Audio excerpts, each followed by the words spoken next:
Assalamu alaikum, everyone, and greetings of peace to one and all. Welcome to this Interfaith panel. We're very grateful that you took this time out to join us. I'd like to welcome you and our esteemed speakers. But before we start this webinar, I want to take a moment to invite our Qari for the day, the respected Qari Ishaq Abdullahi, to start us off with a few verses of the Holy Quran.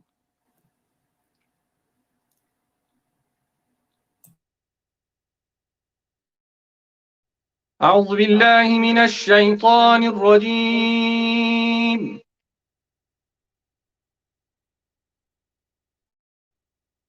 بسم الله الرحمن الرحيم.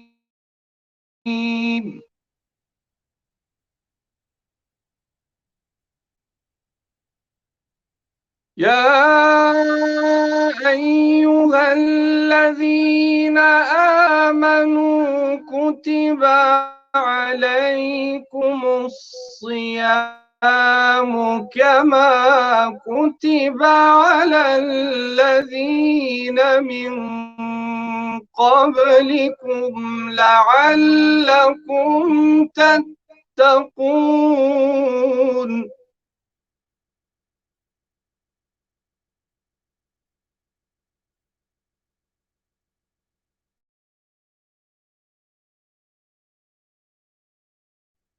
أيها الذين آمنوا كتب عليكم الصيام كما كتب على الذين من قبلكم لعلهم تتقون.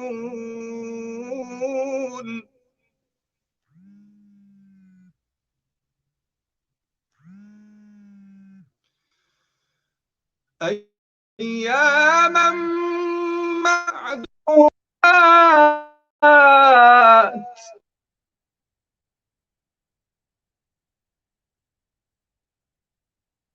فمن كان منكم مريضا أو على سفر فعدة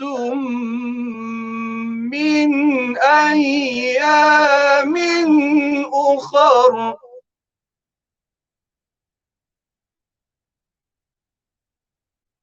وعلى الذين يطيقونه فدية طعام مسكين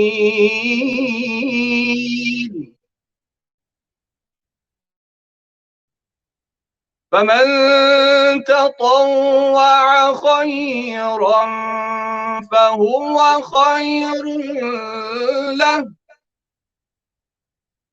وأن تصوموا خير لكم إن كنتم تعلمون.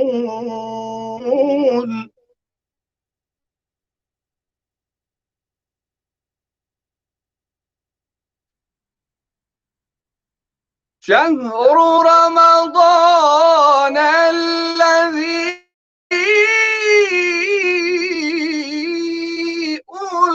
أنزل فيه القرآن هدى للناس وبينات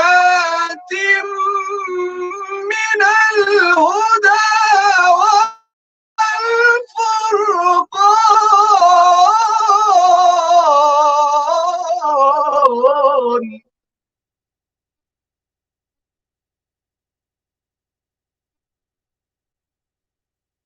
فمن شهد منكم الشهر فليصم ومن كان مريضا أو على سفر فعدة من أيام أخر يريد الله بكم اليسر ولا يريد بكم العسر ولتكملوا العدة ولتكبروا الله على ما هداكم ولعلكم تشكرون.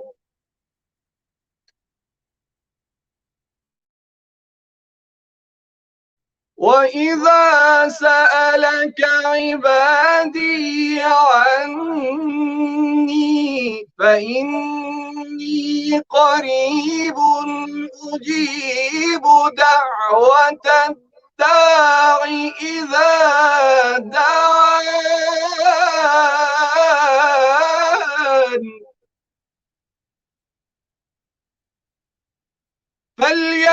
فليستجيبوا لي وليؤمنوا بي لعلهم يرشدون.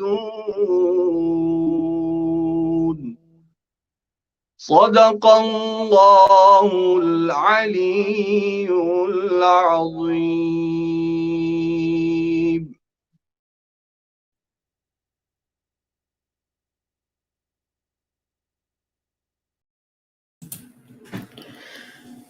Bismillah ar-Rahman ar-Rahim. In the name of God, the most merciful, the most compassionate. I would like to welcome you all once again with the greetings of salam and peace to each and everyone, and to all our viewers who are joining us from all over the world. My name is Mahjabeen Dhala, and I am very honored to be moderating this panel of esteemed speakers that are going to be talking about the tradition of fasting in the different world traditions. So before I begin with introducing our speakers, I want to take a moment to introduce myself. My name is Mahjabeen Dhala. I am the Assistant Professor of Islamic Studies, and I am also the director of a program called the Madrasa Midrasha Collaborative Initiative Program, which is aimed at looking at advancing dialogue between the Jewish and the Muslim traditions in the academy, and of course beyond the academy as well. To my community, I have been a leader and a spiritual guide for more than 2 decades, and it is always an honor and pleasure to be participating in events from the World Federation, organized by the World Federation. I want to thank the respected Qari for starting us off with the beautiful recitation of the Quran. The verses that he recited resonate so much with what we're going to talk about today. The very first verse, verse number 183 of the second chapter of the Quran that were just recited for us, remind us that we are connected in so many ways. Although it begins with ayyuhalladhina amanu, those who believe, and then talk about the ordinance of fasting, kutiba alaykumus siyam, that fasting has been written down to you, just as it was prescribed to people before you, to those who came before you. And then the mission statement for all of this that we are doing this month is known to us as la'allakum tattaqun, so that you may engage in piety, right? So I think this sort of binds us together, that we as a human race are connected by tenets of faith. We all have faith in a supreme being. We believe in connecting to the unseen world. And there are so many tenets about the unseen that bring us together. But in the case of fasting, according to the Quran, there are certain rituals that also bring us together. And the Quran is suggesting that the ritual of fasting is another binding agent between different human traditions. And then it also includes people who might not profess to a certain kind of a religious affiliation, by saying that all this is designed to inculcate a sense of piety. And of course, piety can be defined different ways, in different ways, that by different people who may not believe in a God believe in good, believe in morality. So I think this verse sort of is an all-encompassing verse which brings together people from different religious and non-religious affiliations, because it talks about a tradition which requires self-disciplining and requires a sense of sacrifice in it. And I'm so glad that we have this opportunity to discuss what this ritual or this action of fasting, and I'm very cognizant that fasting in the Islamic tradition doesn't require an act. It is actually not doing certain acts that define the format of a sa'im, or a person who is fasting. But I'm very excited to hear from our panelists who are going to delve deeper into this concept of fasting and introduce it to us from their respective traditions. I want to take this moment now to invite our first speaker. Our first speaker today is the respected Swami Chidanand Saraswati Ji Maharaj, who is the president and spiritual head of the Parmarth Niketan Ashram, a spiritual institution based in Rishikesh, India. He is also the founder and spiritual head of the Hindu Jain Temple in Pittsburgh. He's also affiliated with several humanitarian and environmental organizations which serve a number of causes, including education, healthcare, youth welfare, etc. He's also involved in interfaith dialogue and currently sits on the board of World Religious Leaders for the Elijah Interfaith Institute, a UNESCO-based or UNESCO-sponsored interfaith organization. Swamiji, welcome to our panel today, and it's all yours. We're excited to hear from you. Thank you. Om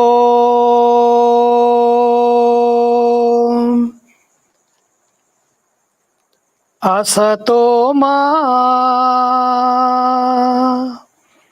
Sadgamaya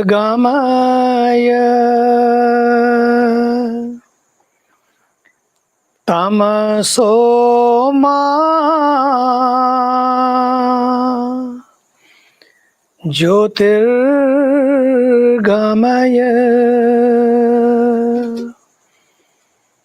Mrityorma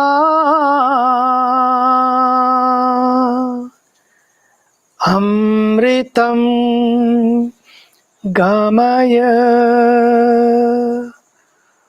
Om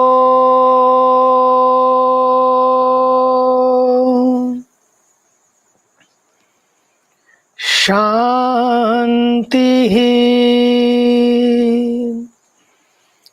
Shanti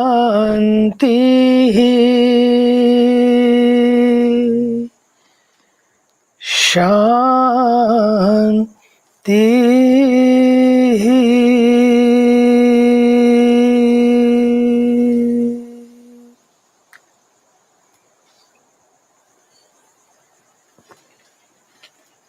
My dear sisters and brothers,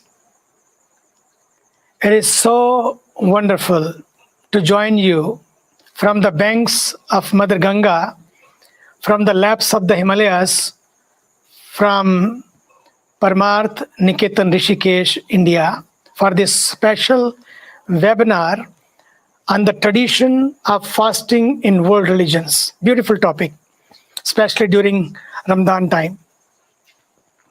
And especially is being organized by the World Federation. I'm glad to join our revered spiritual leaders and distinguished speakers, as well as our global family all over the world. Today, when we speak about fasting, in the context of the pandemic, it is especially relevant because it is a powerful medium to help us connect back to the source of our one humanity. In fact, most of the religions of the world recommend fasting as a religious practice to help us get closer to God, to have piety purity and divinity and chastity in our life. In Hinduism, especially, there is a great emphasis on habitual and voluntary fasting with the intention of self-purification. Fasts in Hinduism are observed on special days or festivals, sometimes regularly once a week or on Ekadashi, which is the 11th lunar day twice a month, or for 9 days of Navratri. Sometimes fasting is even observed for 21 days or 40 days at a stretch. Myself, when I was in the forest, I was 8 when I left my family, and I observed fast for several times. Not for only occasion what we have festivals, but many times just for gain piety and purity. In essence, fasting is a regular practice in the Vedic culture as a means of spiritual connection, introspection, physical health, healing, and harmony. In addition, it is also recommended that when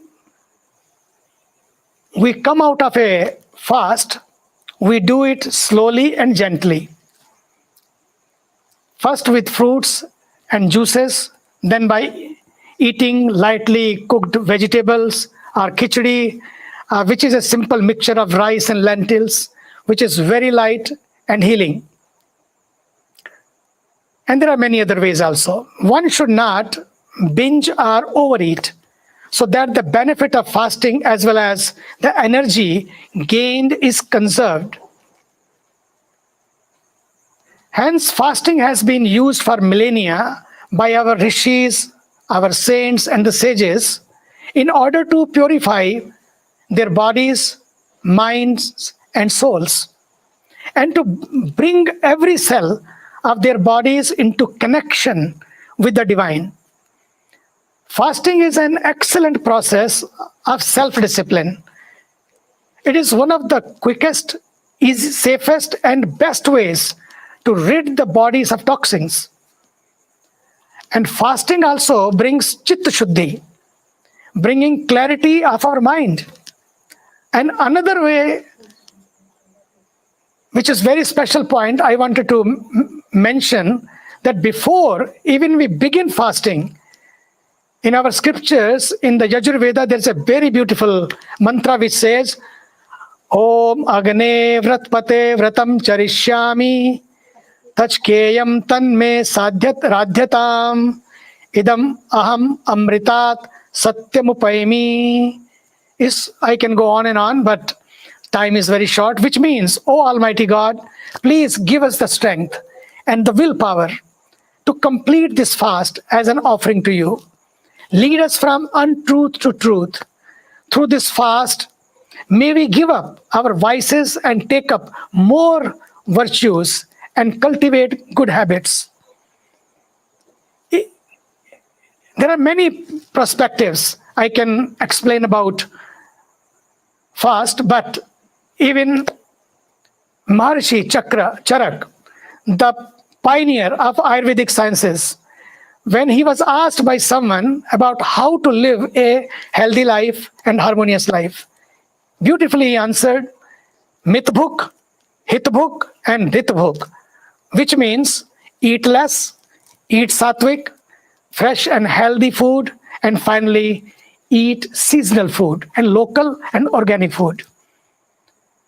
In Hinduism, the word for fasting is upvas or vrat.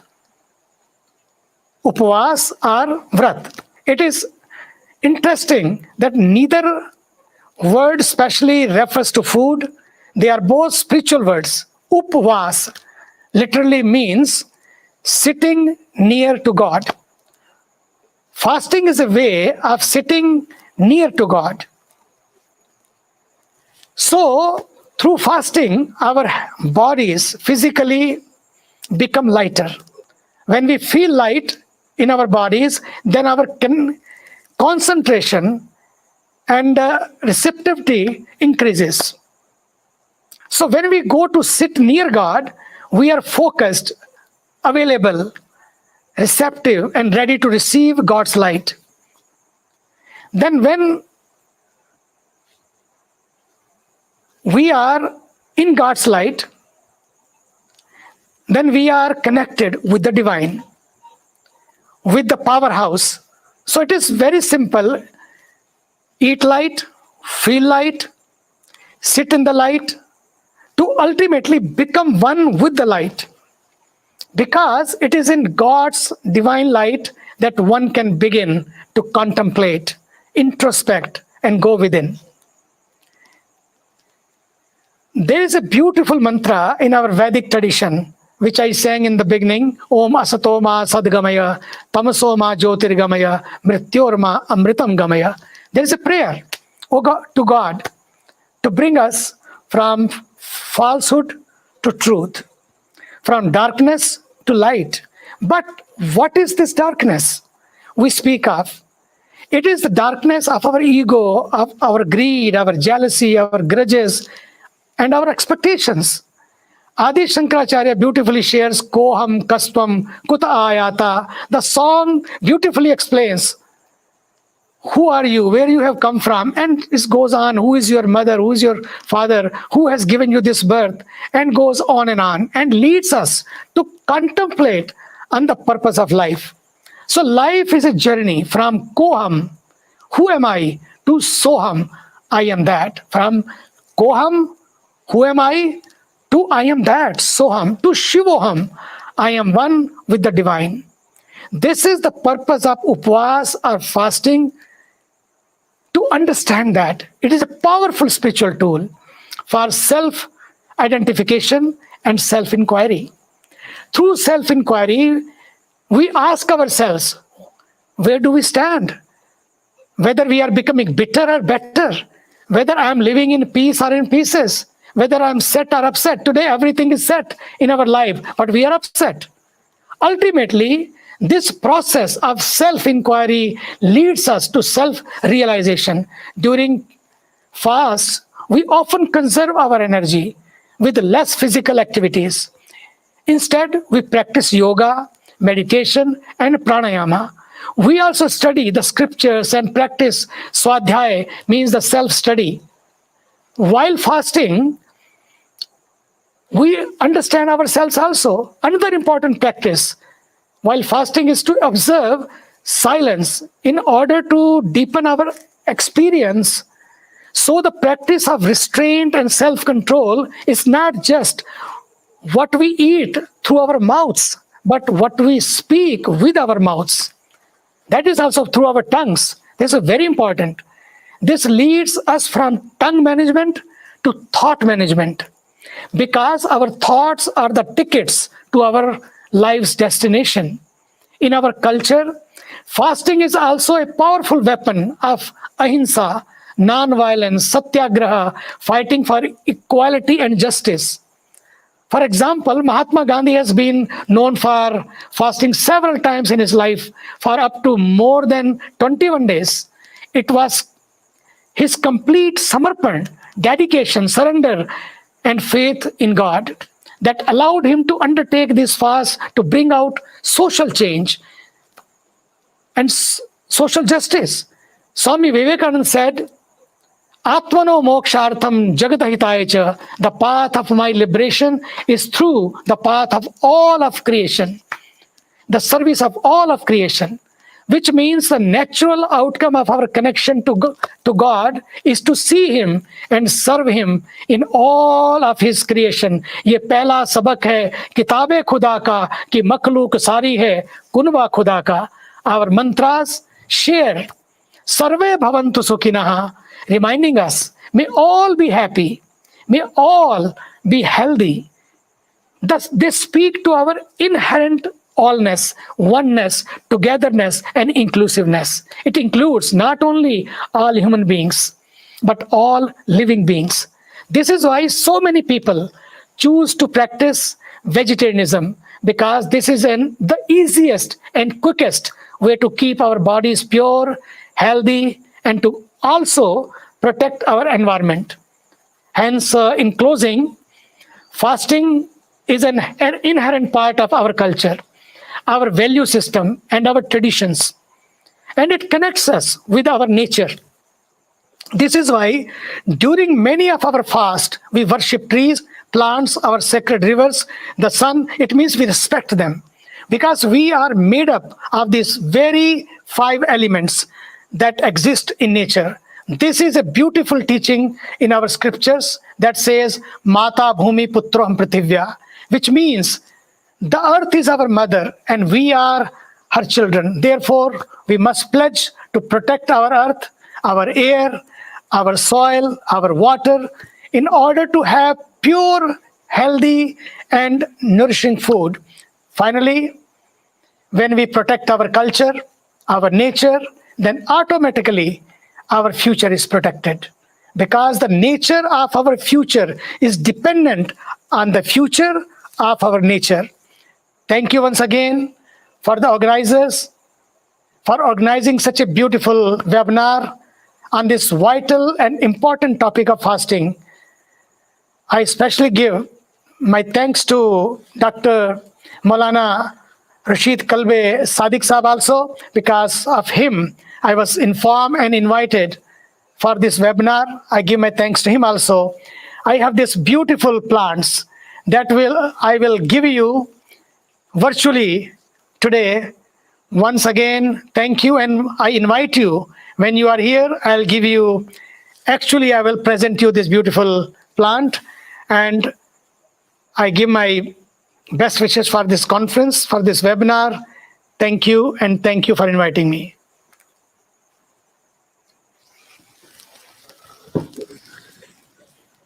Thank you, Swamiji, for that very enlightening talk, and for actually virtually sending across some of that health and some of that greenery that you are enjoying on the other side. We pray that you, along with all human beings in India, are protected and are taken care of by the Almighty. Thank you so much.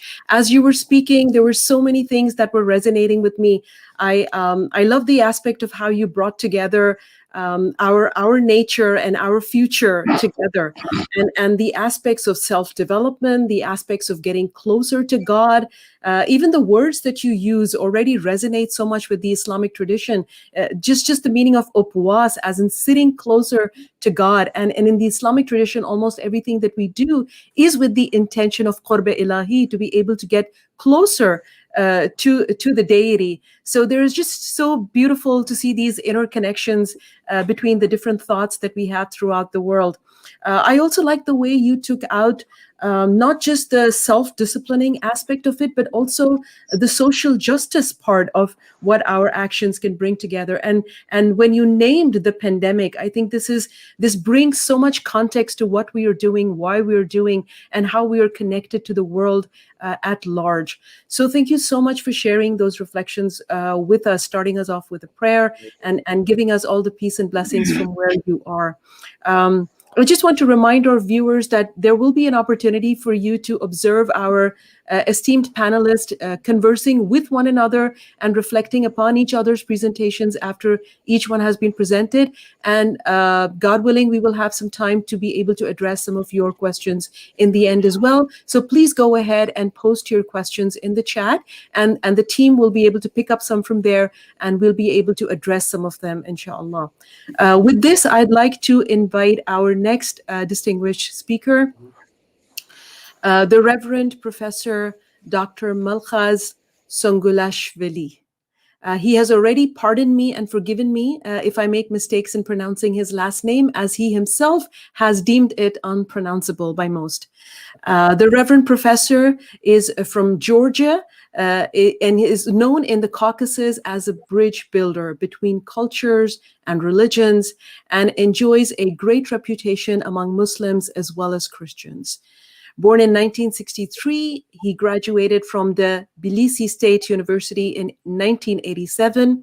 And since earlier in this millennia, from 2014, he has been teaching at the Ilia State University and his topics have been scientific interests, research interests, comparative theology, biblical studies, apocryphal text studies, Muslim studies and Jewish theology and ethics, translation theories, and also how these can be, how the various sacred texts can be applied to our current discourses. So welcome, welcome, Reverend, and we're looking forward to being enlightened by you. Thank you so much.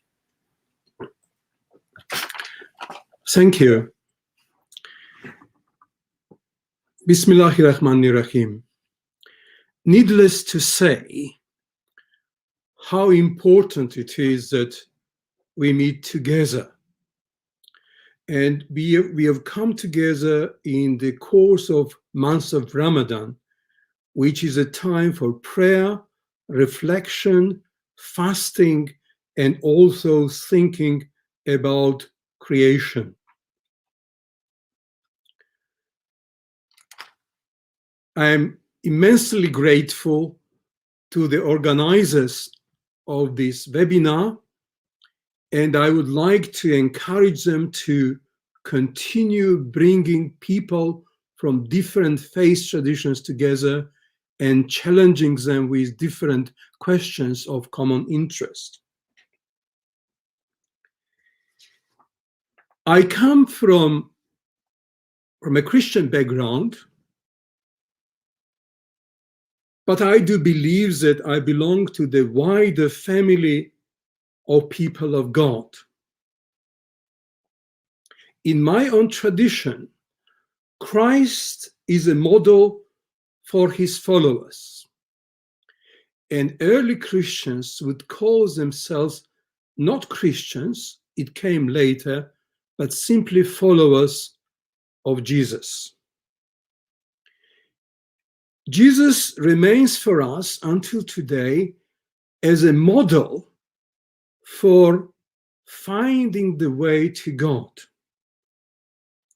Jesus prayed, and so the followers of Jesus are called to pray. Jesus showed compassion to the marginalized, sidelined members of the society, and followers of Jesus are called to do the same.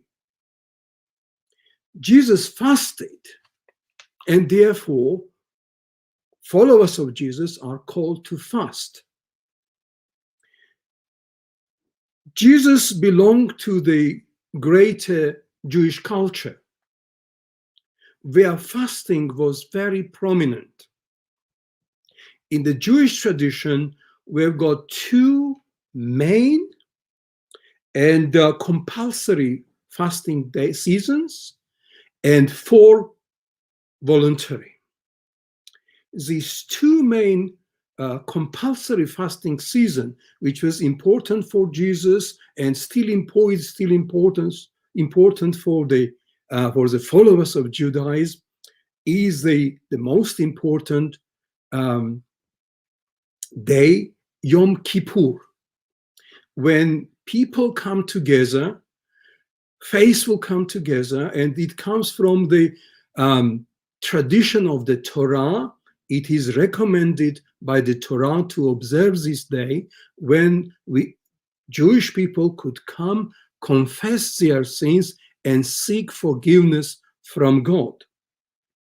And another important day of fasting, which is not recorded neither in the Torah nor in Jewish scripture, is a Tisha B'Av. This is the day when Jews have to fast for 24 hours, going without food or water, wearing very simple clothes, not wearing the leather belts or leather shoes, to show humility and simplicity, to remember the day of destruction of the temple. There are 4 other fasting days that are equally important. but not mandatory or obligatory for the faithful, but that these two are very important. Jesus grew up in this tradition where there was understanding that fasting helps an individual, people of God, to understand their own identity, who they are, how they relate to fellow Israelites, and how do they relate to the rest of humanity. This is a legacy Christians have inherited from Jesus as the founder of this movement that was started by him. When you fast, Jesus would say, do not sober as hypocrites, for they disfigure their faces to show others they are fasting. When you fast, put oil on your head and wash your face, so that it will not be obvious to others that you are fasting, but only to your God, who is unseen and who sees what is done in secret and will reward you. These are the words of Jesus.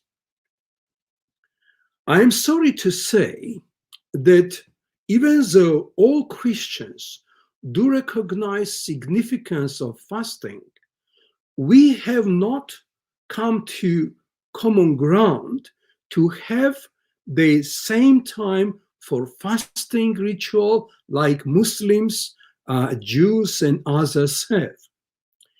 Almost every stream in Christianity recognizes significance of fasting, but they would not follow the same ritual, same timing for fasting. And almost there are as many traditions of fasting in Christianity as the traditions and denominations within Christianity. I often tell to the clergy, Christian clergy, and my fellow students in the university that I envy Muslims who observe fast of Ramadan together, when it does not matter whether you are Shia or Sunni or Sufi, you come together to go through this ritual of purification, cleansing of soul and relations with others. And also, another thing that I envy Muslims is that when they can come together in Mecca and circumambulate around the Kaaba and pray together, without, regardless who they are, which countries and which traditions they represent. However, even though we as Christians, we do not have this similar tradition, we all recognize significance of fasting. In our tradition, which belongs to Judeo-Christian legacy, there are two very important commandments. This is how we call it. One is commandment to love God, and another is commandment to love neighbor.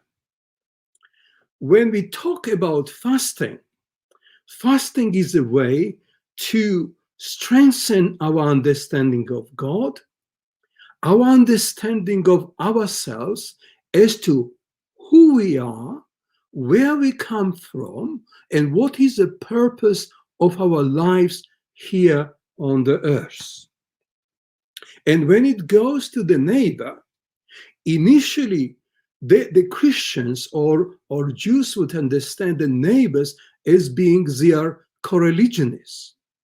But as time passed by, we have come to recognize and understand, both in Christian and Jewish traditions, that neighbor is not just the fellow co-religionist people. Neighbors are more than that. Neighbors are not only people of our faith, Christians or Muslims or Jews or Hindus, but also anybody under the sky, people of faith or none. But with the advancement of Christian theology, we started to recognize and appreciate the legacy from Hindu tradition that our neighbors are not just human beings, Christians and Muslims and people of faith or not, but entire creation, animals and birds and everything that has been created by God. Through this period of fasting, in my own tradition, one of the main fasting season is Lent, or Great Lent as we call it in the East. It is a 6 weeks period of fasting, and each week of fasting is dedicated to certain themes that are important for that particular year. For instance, this year, we have just completed our Great Fast, and we had several themes these weeks dedicated to different themes. The first week was dedicated to nurses who are looking after people infected by COVID-19. And then there was another week dedicated to the creation and need to care for creation. There was a week for women, and there was a week for children, elderly, and a week of marginalized members of the society. So even though the fasting season is a period of prayer, reading of scriptures, contemplation, and meditation, in my own tradition, you are expected that you don't not only pray and meditate or keep fasting, but also do something that you do not usually do. You go extra mile to help poor and needy. You go extra mile to spend some time with the marginalized members of the society. You do something for the people who are infected by the COVID-19, or people who are refugees, or people who are internally displaced, or people who have been affected by the war. So in this tradition that I'm representing here as this wonderful encounter, we grow in our theological understanding of fasting, and we relate it not only to the prayer, but also action. So prayer and action go hand in hand. We are also encouraging people to do their own voluntary fasting whenever they feel need to seek for God and seek for their own identity. Fasting has been recommended as the best way to discover God and discover yourself, your true identity, and follow God. And I'm very delighted to have this opportunity together to share these sentiments and these feelings about fasting in our tradition. And I would like to hear more from questions that will be coming from my colleagues, venerable colleagues from here, and also some people who are listening to us today.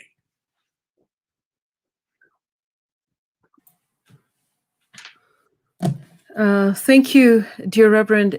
Truly humbling and very inspiring words. Already, so many patterns are emerging, and I'm sure our viewers can also see those, can sense those different dots that together, as a human race, we are able to connect through this tradition of fasting. I mean, I thought maybe it was just one occurrence when Swamiji spoke to us about how the human quest is about what am I, or where do I come from, and I am that, and then to connect to the truth. It's like this 3-part journey, and then the bishop enlightening us, talking to us about taking time off through this ritual of fasting to consider where do I come from? What is my purpose in life? Where do I go from here? I think all this is so beautifully tying into the teachings that we have in the Islamic tradition, especially through Amir al-Mu'mineen Ali ibn Abi Talib alayhi salam, when he says, Rahimallahu imri'in, may God have mercy upon the soul who knows min ain wa fi ain wa ila ain, where do they come from? What are they in at this particular moment? And where are they headed from here? So I think, our conversation today is already sort of weaving in these concepts of self-purification, trying to identify oneself. But I'm also really very appreciative that in both our presentations today, we've not just seen about the spiritual or a personal spiritual aspect of the tradition of fasting, but I'm also seeing the kind of environmental justice that is coming out of all of this, the justice, the social justice that is coming out of all of this. It is particularly so touching to know that nurses, people who are ailing, were remembered through a spiritual act or a act of fasting. By your presentation, the Reverend just shared that with us. So thank you so much. And it is really connecting those themes of humanity and spirituality, which I'm finding so appreciative in the presentation so far.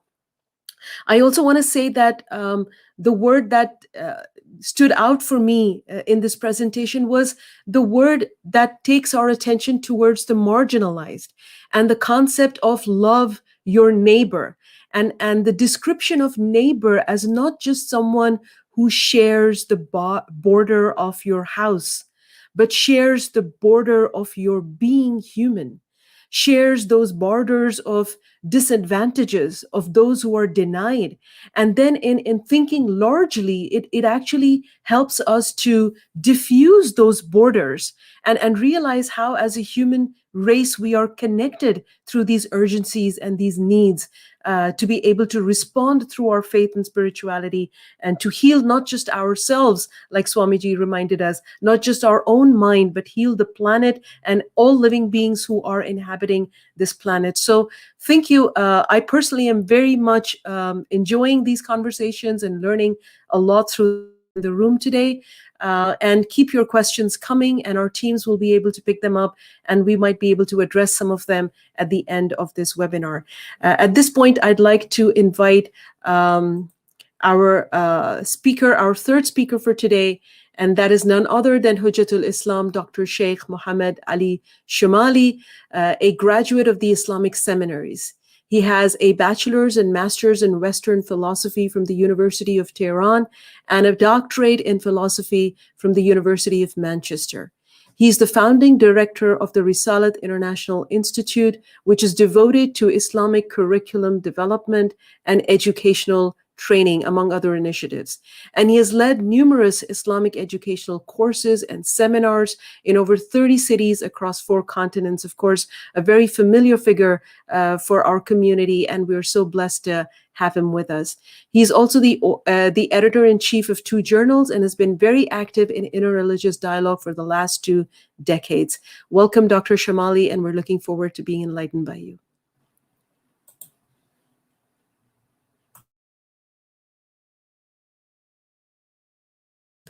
Please unmute yourself. Thank you very much. Bismillah ar-Rahman ar-Rahim. In the name of God, the compassionate, the merciful.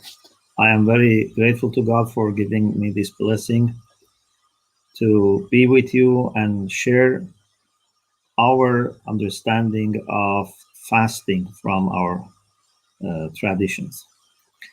I am delighted to also make a new friend from India, and also to confirm that I met Bishop Malkhaz many years ago in Georgia. So when I saw him in Arba'in procession video, so I thought I must have met him, and just today I managed to confirm that around 2000, maybe 5, we visited him in Tbilisi. And since then, I remember him as a man of dialogue and open-mindedness. So I'm very grateful. And thank you, Sister Dr. Mahjabeen. It's very difficult. I'm sure my colleagues also have the same experience. It's very difficult to do justice to this important topic of fasting, which is very much central in our faith. And I have to be very, very brief and very, very selective. So I first admit that I cannot, give you a comprehensive view about Islamic understanding of fasting. Fasting is one of those things that is rooted in the Quran itself. It's not just something that we learn from the traditions or narrations. It's mentioned in the Quran in several places, and in a very special way that is not very common in the Quran. God says, يا أيها الذين آمنوا كتب عليكم الصيام كما كتب على الذين من قبلكم لعلكم تتقون. You don't find this for many things. There are few things that God says it's written down as an obligation or as an instruction. And one of them is this, that God says, all those who believe, it has been written down, means it's a final and decisive command and instruction of God for you to fast. And you are not the first. This has been also the case with those who were before you, believers before you. And the reason is so that you may become pious, so that you may become God-fearing people. So we realize that fasting has been always part of faith traditions. We are not the first as Muslims. And also we realize that this is obligatory, means something without which we cannot reach our felicity, our aims in our life here and the hereafter. And also it's a requirement for piety, although God is telling us there is no guarantee. It's not that everyone who fasts is going to get definitely the piety, but if it is done with understanding, with commitment, and with bringing all the requirements, then it has the potential of taking you there. We have different types of fasting. We have obligatory fasting. We have recommended fasting. Actually, in our jurisprudence, apart from 2 days in the year, throughout the year, we can do recommended fasting. And just 2 days that we must not fast. And then we have also days which are more recommended, so the reward goes higher. But there are also obligatory fasting, but the main one is fasting during the months of Ramadan. Sometimes people miss maybe fasting the months of Ramadan in certain cases. Then they have to catch up with their fasting later. Or sometimes as a compensation, there is kafara of fasting. Sometimes when people make a vow, fasting becomes obligatory. But the main obligatory fasting is the fasting in the months of Ramadan. So I want to have a little reflection on the benefits of fasting and on different also levels of fasting if time permits. Otherwise, I leave the second for question and answer time. So the benefits of fasting are many, and these are the things that are all mentioned in our text and scriptures and are very well known to all Muslim scholars and public. First of all, we should know that fasting is not something which is separate from a more general instruction in Islam, which is how to manage your lifestyle in this world. Islamically, we need health of body and health of soul. well-being of body and well-being of soul both are needed, and both are also connected. And part of well-being of body is to eat proper food, to drink proper drink, to have good rest, but not in excess. Anything which goes in excess then turns out to be actually harmful. And not only harmful for our body, but also harmful for our soul. Therefore, we have many, many hadiths about the need for being very careful about not only what we eat, but also about how much we eat. Even if the best food, the healthiest food, if we eat too much, it's not good for our body, neither it is good, nor it's good for our soul. For example, I just mentioned one hadith from the Prophet Muhammad sallallahu alaihi wasallam. He said, "Thalathatun yuhibbuha Allah." There are three things that God loves, among other things, of course. Qillatul kalam, wa qillatul manam, wa qillatul ta'am. To reduce your speech. Speaking too much is very harmful. To reduce your sleeping. If you sleep too much, you are wasting your time, but also it would affect your health and your mentality, your understanding, etc. And to reduce your food. So reduction of speech, reduction of sleep, reduction of food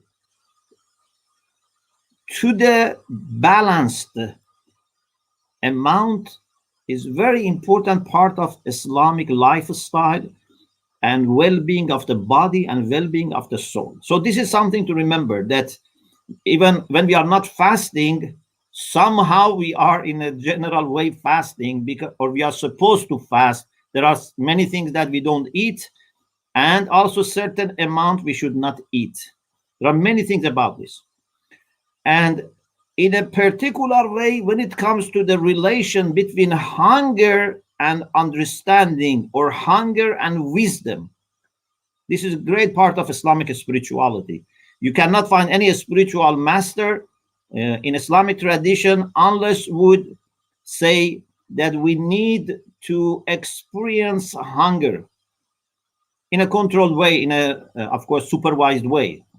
And this is very important for gaining wisdom. Even in Hadith al-Mi'raj, when the Prophet had ascension to heaven, to sky, this was also part of the discussion between God and the Prophet about hunger. And when the Prophet said, what is the legacy and what's the outcome of fasting? God told him wisdom. Or what is the legacy of hunger? God said wisdom. And I just mentioned one hadith here. The Prophet said, "La tashba'u fayutfa nurul ma'rifah min qulubikum." Don't fill your stomach, because if you do so, the light of understanding, the light of knowledge will disappear in your heart. So this is a general thing to observe. So we have a foundation of being very careful about our eating and drinking, and lean more towards reduction than sleeping or speaking or eating or drinking too much. Now, when it comes to fasting, then it becomes very disciplined. It's very disciplined. There's certain time from when we start to fast, and certain time where we end. So from down to sunset, we should not eat, we should not drink, we should not have a marital relation. There are certain things that we have to avoid. And then this is for whole month.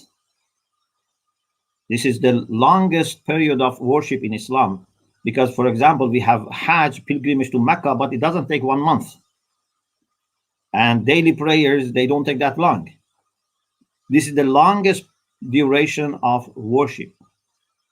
and everything is very clearly defined, rulings, for travelers, etc. So it's very organized, very disciplined. For people who have not experienced it, I'm sure it looks very difficult, and I think they feel, pity for Muslims, that they have to suffer. Sometimes I have seen some of my, non-Muslim, for example, friends who are not, religious. Sometimes they think, we suffer a lot, and they feel very sad for us, as if, we are going through unnecessary suffering. But those who have experienced it, even non-Muslims who have experienced, during the months of Ramadan, or those who have in their own tradition, they know actually we are not suffering, we are enjoying. Yes, we are stretching ourselves, but it gives us a sense of satisfaction, a sense of achievement. And you feel, if I am able not to eat and drink for 1 month, then what challenge is there that I cannot, as a human being, undertake? So it's great, sense of achievement, especially in this day and age, that I think one of our greatest problem is that we are becoming too weak, too dependent, too used to everything, technology, everything, food, drink, juice, everything, cakes, coffee.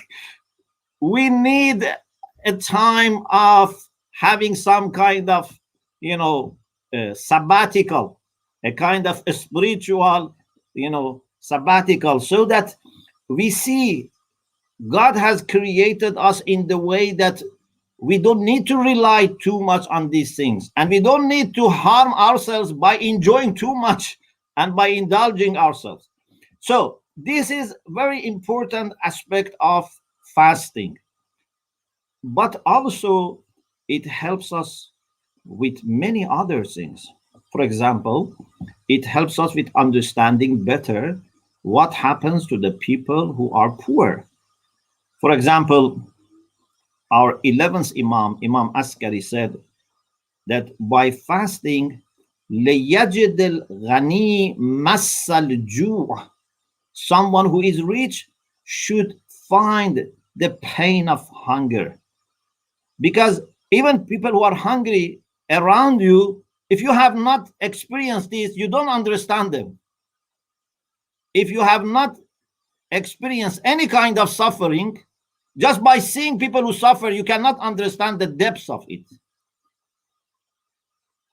So you see in Muslim world, the amount of charity that they do in the months of Ramadan goes very high.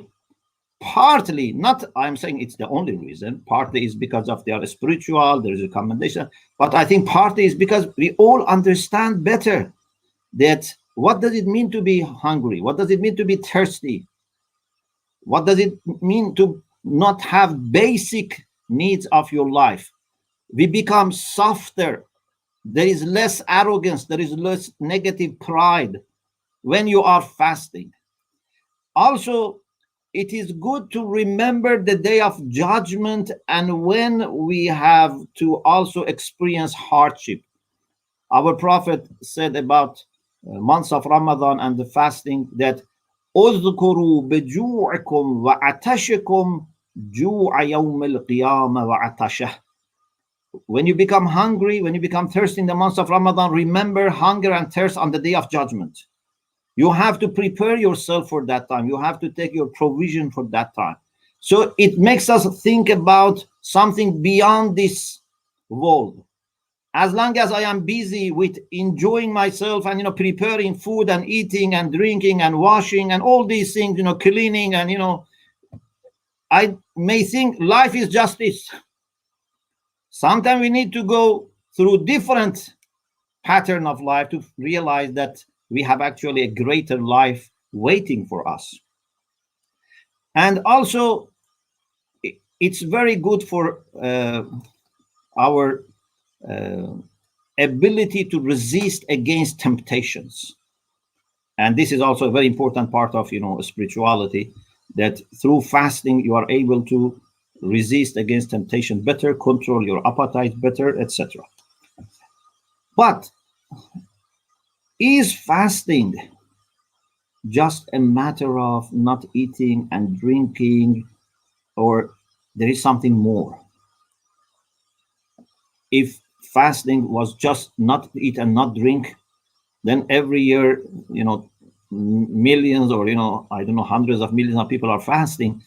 But are all of them achieving the purpose? Are all of them achieving that taqwa, that God-fearing? God says, God knows. It seems not everyone who is fasting is getting there, because it's much more than just not eating. It starts with that, but doesn't end with that. Lady Fatima, daughter of the Prophet, said that if you fast, but you don't protect your tongue, you don't protect your ear, you don't protect your eyes, you don't protect your organs, then what type of fasting is this? You think you are fasting, but if I am the same person when it comes to dealing with my, clients, customers in the shop or office or colleagues in the work or my neighbors or if I am the same person as I used to be before, so what impact does? Or sometimes, God forbids, in the months of Ramadan, some of us become more angry and less patient. We become impatient sometimes, and sometimes maybe we allow ourselves. No, you have to learn in this month how to control everything, whether it's your eyes, your ears, your tongue, your hand, your feet, your stomach. Everything must observe fasting. It starts with eating and drinking, but it doesn't end there. So Muslim mystics say, based on these traditions that we have 3 levels of fasting, at least, if you want to put subcategories together. So we can say 3 general categories. One is to observe legal or jurisprudential requirements, which we learn in practical manuals that we have, which lists things that you have to avoid. And if you do this, your fasting is legally valid. Second is to avoid any sin, not to commit any sin when you are fasting, even if it's not making your fasting legally invalid, like lying, for example. Lying, general lying, certain types of lying. For example, if you lie, attribute something to God, of course, this invalidates our fasting. But if something is general, we must avoid, because any sin affects our fasting. Any injustice breaks our fasting from spirit. In the spirit, it's affecting our fast. So this is second level, not to commit any sin. But the third level is to fast with respect to anything other than God. To make anything other than God forbidden for yourself. Nothing is worth enough to be our aim in our life, our purpose in our life. Only God.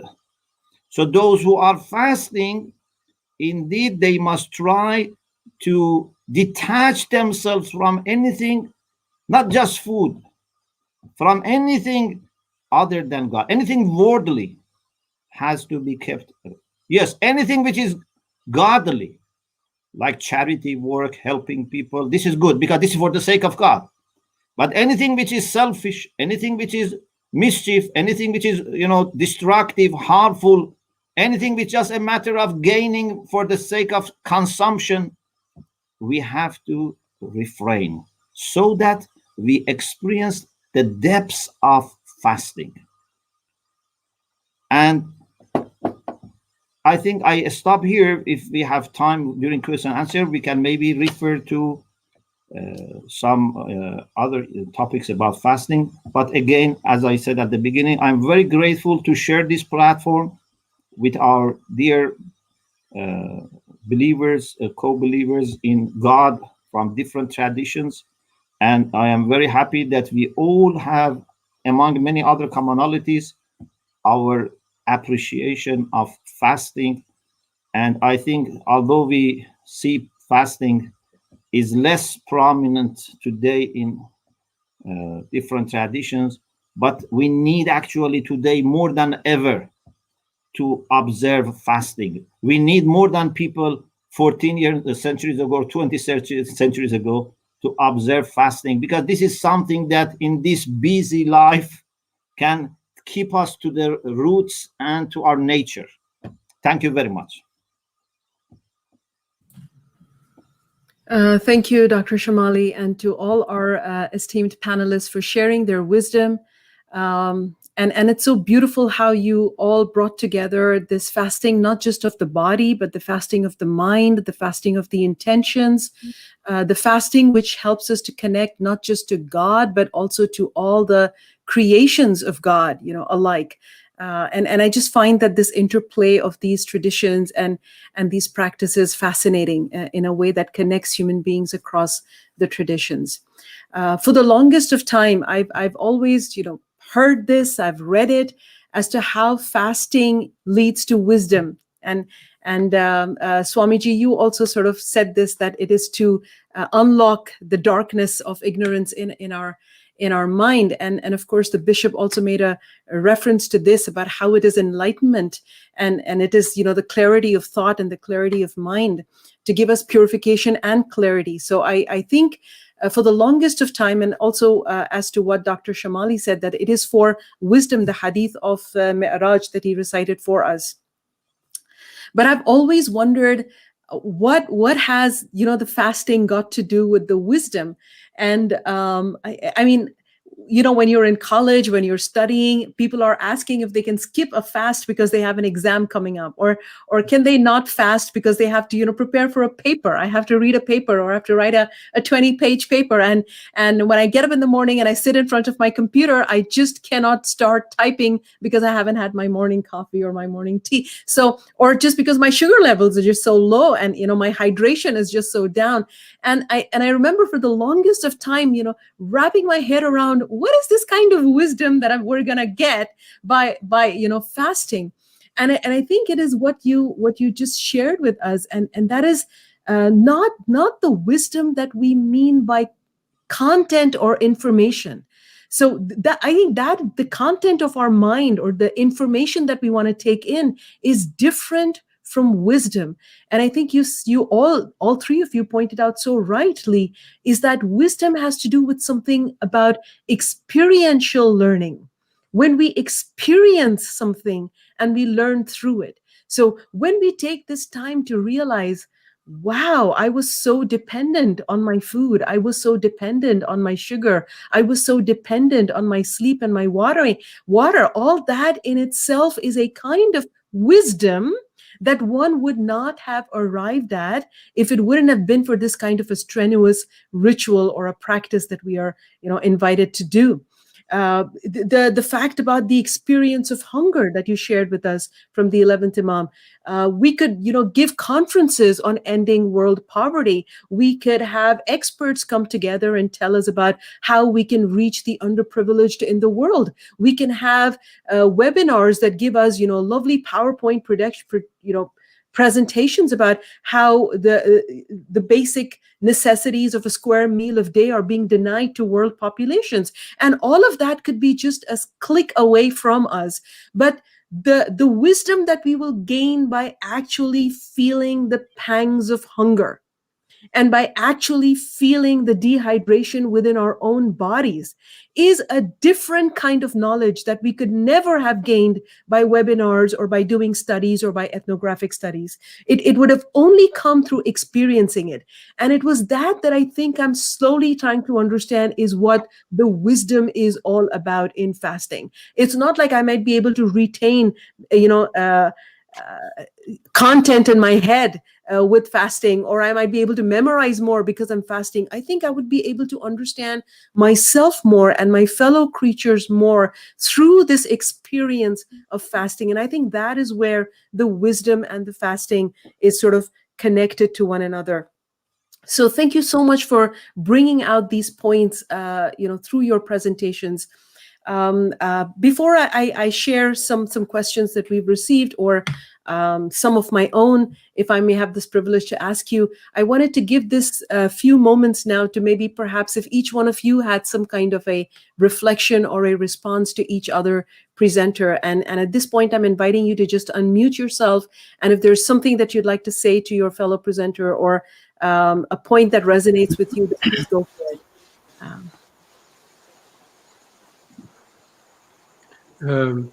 I suppose it was wonderful to listen to my brothers from Hindu and Muslim Shia tradition in affirmations that we have got so much in common, that God has been leading us, our traditions, to understanding of His word, guidance. So I just admire this opportunity to be together, to listen to my brothers. I've got questions, if I may.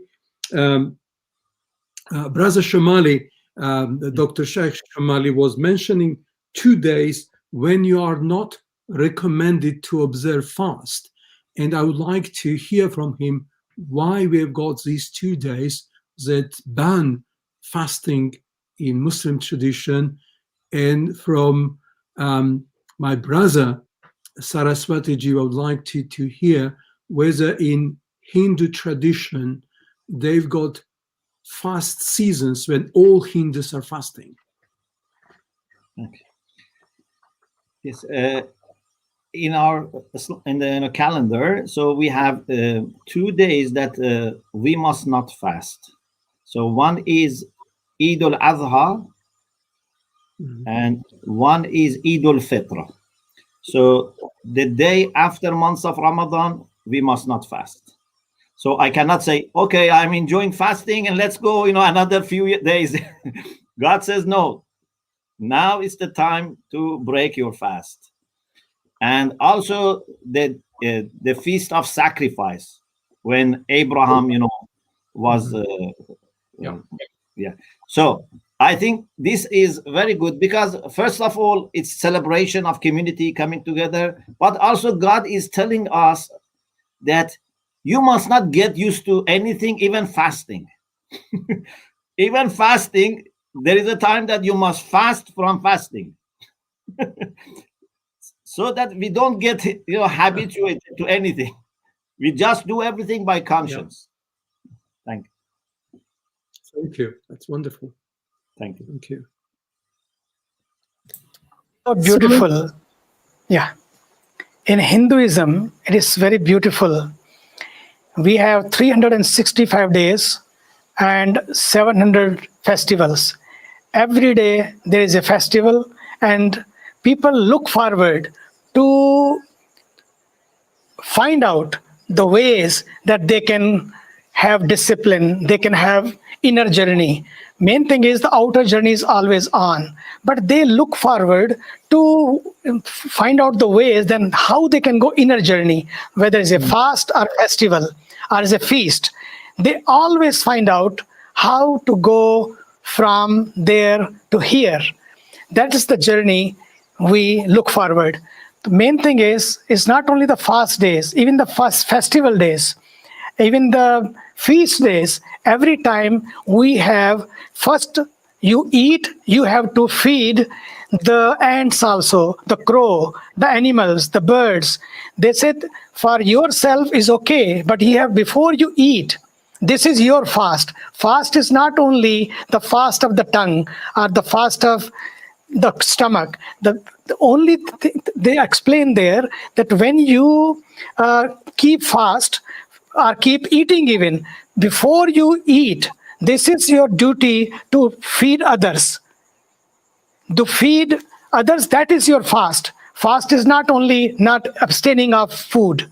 Fast is taking care of others also is a discipline. It is also a meditation. Even today, what is happening in India is happening all over the world, but it's happening in India in so much. These COVID patients are increasing every day. Today we were talking about, and we were thinking there was a fast day. What we did, we said this is our fast, that we should go out even we are not allowed, we should go out and work for those people who are suffering. This is our holy bath in the river. This is our yoga. This is our meditation. This is our holy yagna, that we can serve others, we can share with others whatever we have. The main thing is the fast should not be restricted only for food or a few things. This is a discipline, bringing the discipline into your life, whether it's a fast, feast, or festival.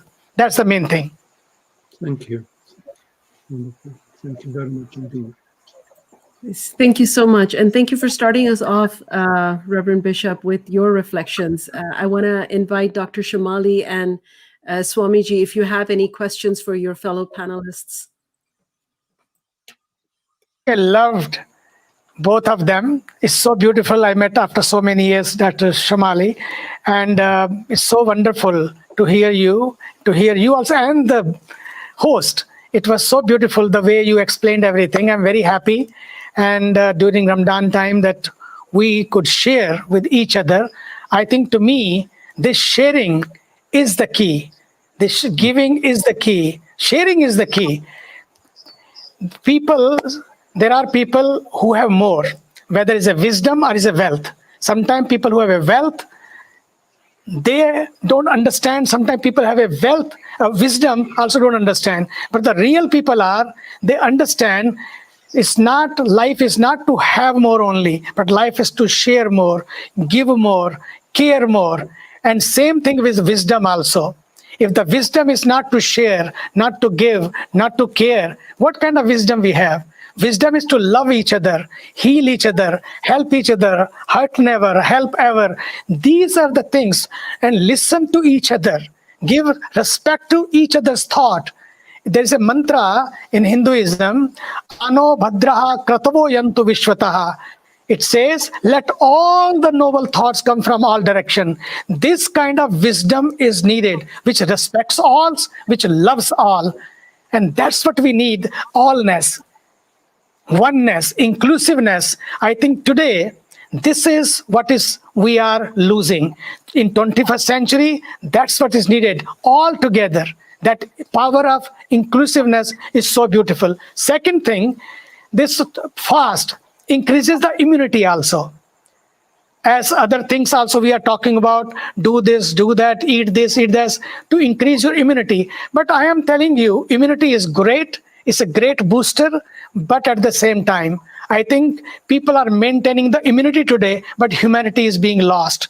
And immunity and humanity should go together. That is the kind of fast. That is kind of wisdom in this Ramadan or in our festivals. We should have it. That immunity and humanity should go in hand. And these kind of meanings we should explain to our youth, that when they are understanding the real meaning of life, they should understand fast is great for life, but life is also more important. They say if health is lost, wealth is lost, something is lost. But if wealth is lost, many things are lost. But if life is lost, everything is lost. What is life then? The life is what you make it, and how you make it your life.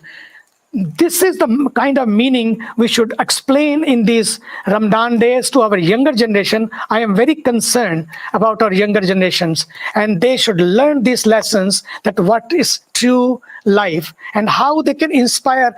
They should not collect only information from Google. Google is great, but life is not only information. Life is inspiration. Life is innovation. And then all this inspiration, information, innovation, we should put into implementation. That is what is needed, that our time, our talent, our technology, our tenacity must be used for the sake of others. That kind of fast, meaning of the fast, we should explain to our youth, to our younger people. I think they will, in this 1 month of time, they will become great citizen of the whole world. Thank you. Thank you. Thank you so much for those reflections. And I think you might have already touched on one of the questions that we received, and that was about comparing the methods of fasting that are faith prescribed with scientific and medical recommendations. So I think when you spoke about the immunity aspect of it, I think you sort of touched upon that question. And of course, I'd invite Dr. Shomali and the bishop to address if there is anything that they might want to add to that medical and scientific recommendations of fasting, if any. I think we have great literature about this by scientists. About even today, secular people, talk about dry fasting and even not to drink. So there are many things here that even as a secular person they can appreciate about fasting, and I think this by itself needs maybe another panel, and maybe scientists can discuss this issue. But as I said, and it is mentioned in our hadith, is certainly it's very important for our health. Sumu tasihhu, it's very important for our health. But if Bishop wants to add something, I would be eager to hear. I couldn't agree with Shaykh Somali. I think the science has developed a deeper knowledge what is best for the human body. What we can say for the time being is that all our traditions encourage us to self-discipline ourselves, learn to restrain from things we like and may not be terribly helpful for our health.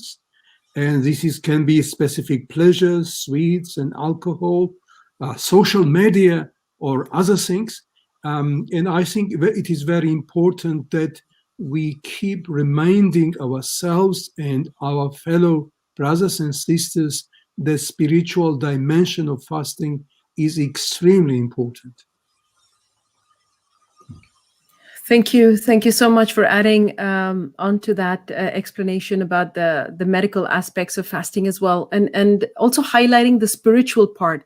I think for the longest of time in our groups of confessional communities, we've been faced with this critique where people ask us, organized religion is just a form of ritualistic practice. You just do things out of a ritual. But I think your conversation today has sort of highlighted the spiritual aspect. And this is a very common trend in the secular world where people like to identify as being spiritual rather than religious.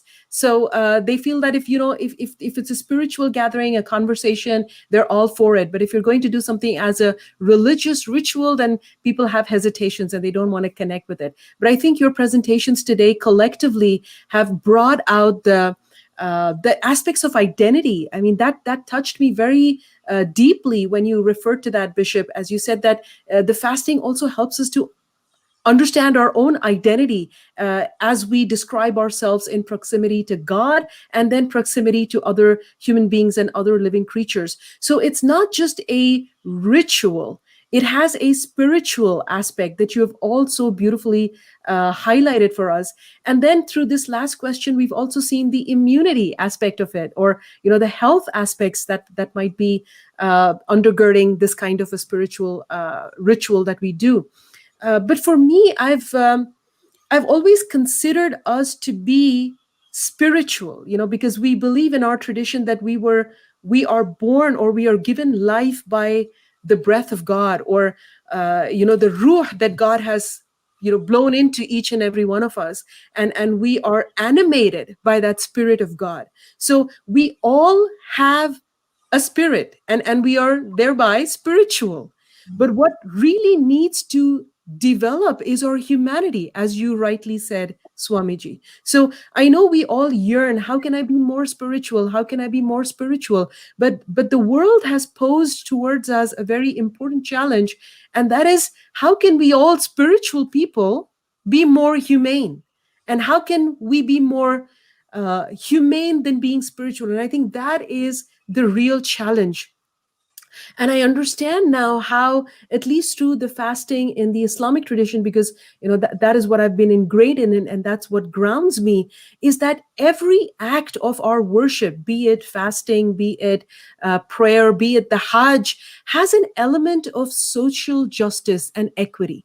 And it's sort of embodying piety, and it's embodying social justice. So our rituals are not separate from what we want as a group of human beings. It's not telling us to abandon our duties to human beings, our duties to family, our duties to community, and then escape to find some kind of a spirituality. It's actually luring us to come face to face with our temptations, face to face with our challenges, and say, how am I, as a woman or man of faith, as a woman or man of spirituality, going to address these injustices that are happening in the world today? And I was wondering if any of you want to speak particularly to the aspect of the social justice, the kind of racial discrimination, the kind of class discrimination, and in this pandemic, the kind of vaccine discrimination. We see there are countries that are nationalizing the vaccine, and they're able to give it to their levels of society, and the denied are not getting this opportunity to be vaccinated. And there are other parts of the world where people are not getting equal access to it. So as women and men of faith, and women and men of endurance, who want to develop as a community of caring and wise human beings, how can we tap into our traditions, especially through this fasting, to address these kinds of injustices that we see occurring throughout the globe? And there is a pandemic, which is a killer virus, and then we also have this pandemic of killer structures, unjust killer structures that are suffocating marginalized people all over the world. So if you'd like to share your thoughts on that, in any order that you may, please. You posed this question. I think it's a beautiful question, and the whole world is facing this problem. But I say, as you said, there is a virus all over. Yes, there is a virus all over. Virus can be in the air, but this virus should not be in our minds and in our hearts. The problem is, it's not only in the air. The virus now is becoming in our hearts and our minds. That's why people are controlling everything. This is what people should understand when people talk about the religious people. Spirituality is when you love all. Spirituality is when you embrace all, bring all together. In Hinduism, there is a mantra in Upanishad, Isha vasyamidam sarvam yatkincha jagatyam jagat tena tyaktena bhunjitha ma gridaha kasya siddhanam. The whole world is pervaded with the divine. And whatever is there belongs to all. And we are all together. We are all one. There's another mantra says, Vasudhaiv Kutumbakam. We are one family. And there is a concept of, in Hinduism, parivar, means whatever is mine is yours. And in bajar, means whatever is yours also is mine. The mine is mine, but yours is also mine. It's a bajar. But your gain is my gain, and your loss is my loss. When this feeling comes up, I think people will understand when they become one family. When there is one family, then people will give more, share more, and sacrifice more, rather than holding more and having more. So this is very, very much painful to see what is happening, but this is the duty. This is the time, this pandemic, this has come, this corona has come like a ambassador of the Creator to make us understand what is the meaning of life, how we should take care of each other, how we can be embracing each other, hugging each other, loving each other, and taking care of each other, rather than taking away vaccine for myself, saving the vaccine cylinder. I'm seeing so many places holding all these kind of things. It's not good. I think the real fast, the meaning of Rosa is help others. The meaning of Rosa is love others. beyond barriers and boundaries. When this kind of meanings are explained to our young people, then there will be no barriers and boundaries between Muslims or Hindus, Christians or Jews or anyone else. I think we have to break these barriers and love all and embrace all. That's what I will say. The bottom line is, let there be a virus in the air, but should not be virus in our minds and in our hearts. Something, if I may, I would like to add. It is very important to get rid of dualistic understanding of the world, good or bad. And I think Irfan in Islamic tradition is very instrumental to blur these boundaries. Rabbi Joshua Herschel in 60s, when he marched along Martin Luther King Jr. for social justice issues in the United States, was writing afterwards that when we walked for justice, our feet, we are praying. So whatever do for justice, whenever we are able to show signs of compassion, it is our prayer, it is our fasting, it is our spiritual life. And we should not confine our spirituality only to our own rituals and ritualistic traditions. And I think this is something we all share as religions. We need to bring it to everybody and affirm wholeness, holistic approach to life and the cosmos. Thank you. Yeah, I think what I can just add as a confirmation is that for all our traditions, the way we treat each other is very important, and our faith is not just between us and God. Our faith is also the way we relate to each other under God. And God is observing what we do to each other, or whether, for example, we do injustice, or we are just silent, or we are just indifferent. And in the months of Ramadan, for example, for Muslims, I think this is a great chance because, we save lots of time by not, preparing food or, going, for a meal, etc. And this is all to help us to have more reflections.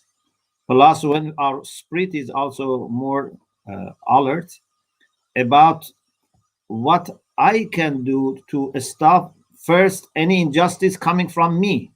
The first responsibility of every person is to make sure that they are not doing any wrong to any person. Sometimes we do wrong to our near ones, sometimes to people who are far, so we have to be very careful. And secondly, to see how I can be a voice of universal peace and justice and fraternity. And I think at the same time that most of troubles in the world are not made by religious people, because the people who are fasting and talking about these things are not the people who are causing those sufferings. But we can work together and join our efforts and to form a united front for opposing injustice in the world, or at least not let our tradition to be hijacked by people who want to justify these things. And I think what Imam Ali said in his final will, actually this was in the month of Ramadan, because he was martyred in the month of Ramadan, just before his departure, he has some instructions, and one of them, he's told his children, "Kuna lil-zalimi khasma wa lil-mazlumi awna." When it comes to unjust people, be against them. When it comes to oppressed people, be their help. So we should always try to find who is oppressed and who is oppressor, and try to take the side of the oppressed with wisdom, with rationality, with sincerity. And I'm sure if we do this for the sake of God, God would help us in this pursuit of justice.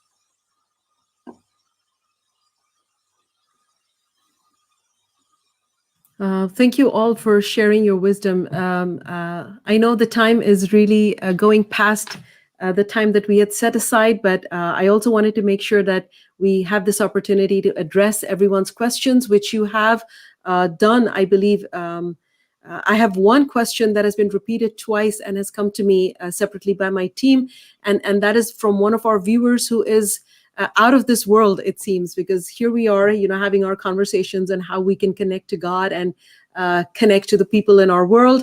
And one of our viewers has asked us a question about how would people, if they went to outer space, be able to fast? And I understand this is a legal question or a kind of a jurisprudential question.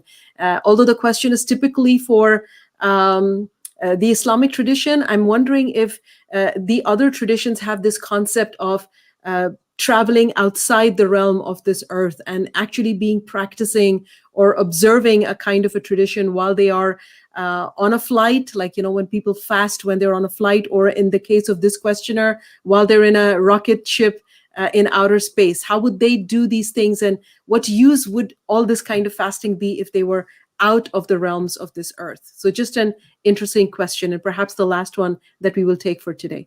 Thank you. Of course, from Shia jurisprudence, we have to ask our religious authorities. They have different understandings. First of all, should we consider this person as a traveler or as a resident? This is one point. And the second is, if he has to fast, then which time he has to observe. So they may say just the average, or the time of duration, the time of the near the equator. So there are different opinions. We have to ask our jurist that we follow. So before you make this travel, ask your jurist. Well, in our tradition, it seems to be rather simple. If you are leaving your home and you're outside your hometown, you are exempt from fasting. And when you go back, you can observe those days you failed to observe while traveling.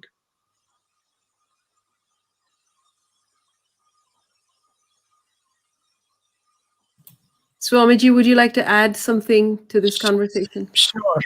Sure.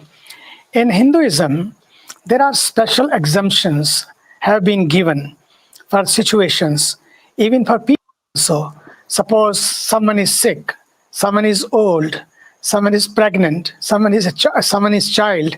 There are special exceptions are given there, that you are given exemptions there. And second thing is, you have to understand, in Hinduism, beautifully things are woven, that all these things are to make you free. Even the rules of fasting or other things, if they are binding you too much, then it means they will also become a bondage. You are not here to be in bondage. You are here to become free. And if all these things are making you fast or festival or feast in a bondage, it means somewhere we have to go and introspect. Go for introspection. Okay, this thing is binding me or making me free, and it should be being free, a free soul, a free spirit. That is the outcome should be of any ritual or being spiritual. Doesn't matter what you are. Even this is to me also a ritual. When you say love to your darling, I love you, darling, and you take a bouquet, it's not a ritual. It's also a ritual. These kind of rituals are there, but it means love is spiritual. The bouquet is ritual, but love between both of them is spiritual. Main thing is, what makes you spiritual is love of the divine. And all these fast and feasts and festivals are just to make you discipline. That's it. If suppose you are in the sky or in the rocket, yes, if there is something else, that's a rule you can find out, and you have to live accordingly. But at the same time, be disciplined, be grounded, be anchored, be in peace. That should be the outcome of our feast, fast, and festivals. And last, Today, right now, it's 12 o'clock in India. And to me, it is International Mother's Day. And happy Mother's Day. Our mother is here. I am seeing her. Happy Mother's Day. And because it's 12:15 here, so it's Mother Day started. So thank you and hosting us and giving us this much respect and love. And if mothers are not there, believe me, there is no word. Mothers are the real anchoring of this earth. They say, because God could not be everywhere, that's why he created mothers. Thank you, Mother, being here and hosting this beautiful conference. Happy Mother's Day. Thank you very much, and happy Mother's Day to everyone. And thank you for sharing all your wisdom today and bringing us really closer, not just in our spirituality, but also in our humanity. And for reminding us that as women and men of faith, we aim for not just identity, not just closeness to God, but also trying to bring the globe together and try to blur the boundaries that separate us, and also to be able to speak against the violent systems and unjust systems that are crushing certain pockets of humanity and denying them their most basic rights. And it is truly a pleasure to be in a room full of people who are able to address these issues from a standpoint of faith and spirituality. So thank you very much, and I wish you all the best of health. I wish you all the best of spirits, and I hope that you are all very successful in the beautiful work that you are all doing, and just keep up the very good work. I want to thank the World Federation for organizing this event and for giving me this opportunity to moderate such a beautiful and very relevant and thought-provoking conversation that we have had today. To my Muslim sisters and brothers, let us make the most of these last few days of the month of Ramadan Kareem, and hopefully we will emerge from these reborn on the day of Fitr, remembering to first pay our charity to the hungry before we actually celebrate the day of the Eid of Fitr. So thank you very much to one and all. If there are any last words that you might want to share with us, that will be our last thing, and we will see you all in better times, hopefully. I would like to wish all my Muslim brothers and sisters happy Ramadan and all the blessings in this sacred season. Okay. Thank you very much. I thought of sharing this beautiful poem by Rumi at the end about fasting. He says, این دهان بستی دهانی باز شد تا خورنده لقمه های راز شد. He said, you close this mouth, another mouth will be open, and that new mouth will be able to have bites of secrets of the world. لب فرو بند از طعام و از شراب سوی خان آسمانی کن شتاب.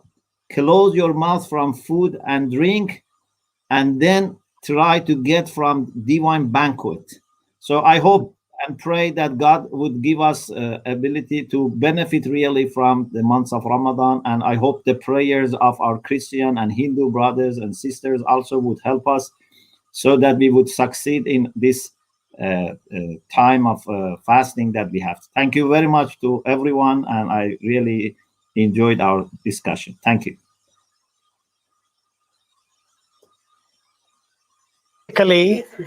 Not with the words, but with the prayers. I will just have the prayer.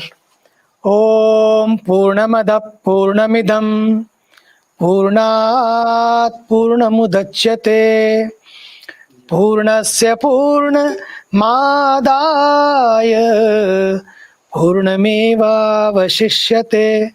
Om Sarve Bhavantu Sukhinah Sarve Santu Niramayah Sarve Bhadrani Pashyantu Ma Kashchit Dukkha Bhag Bhavet.